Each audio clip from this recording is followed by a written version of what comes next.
So good everyone, and welcome to another lesson for this tutorial on AutoCAD. So in this lesson I'm going to teach you how to use the copy command effectively.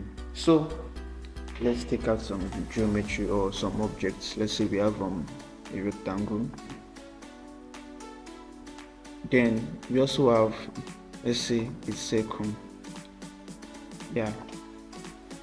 Then we want to copy this circle. So what we do is we simply select the objects, then it's either we hit or we select the copy command, or we come to our keyboard and type CO, and that is the short form for copy.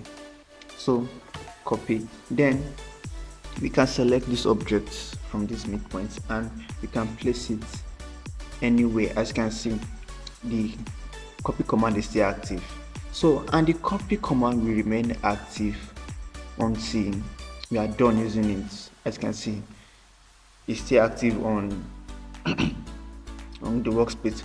So to end the AutoCAD and the copy command, we simply use the escape key, as you can see.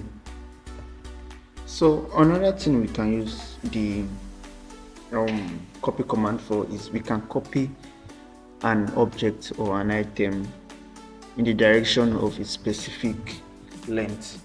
So what I'm trying to say is that instead of us moving the copied image around in a random space or length, we can simply program a given length. So let's say,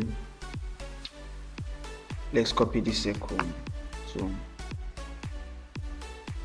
let's say we want this circle to be copied in the length of let's use 150. As you can see, we can copy to direction. As you can see, then we can also copy to direction of, let's say, 35 in this direction, and also we can also copy in this direction with the length of 45, as you can see, and also in this direction, let's say 50. So we can copy any item on objects in any direction with a given length.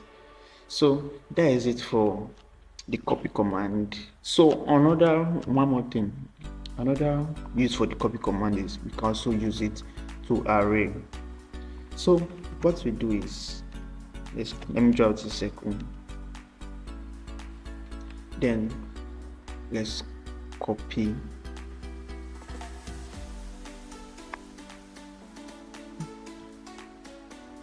okay, enter.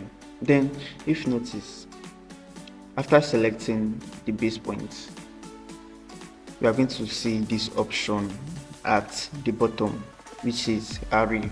So if we click on the array, we are going to have this option on our screen, which is enter number of items to array. And let's say we want about 6 items. Let's say we enter 6, then enter. As you can see, so we're going to have a variety of options. So instead of us to copy 6 times, we can easily place an arrayed item just like that. So let's say, and another thing, we can also copy it in a certain distance in this direction. Let's say we want the distance to be let's say 190, then enter. So I want you guys to know this, the distance between each circle is 190. So let's check it out. So let's say we have the distance from this circle to this circle, as you can see, is 190. So that is it for the tutorial on the copy command. So stay tuned for the command, then God bless you.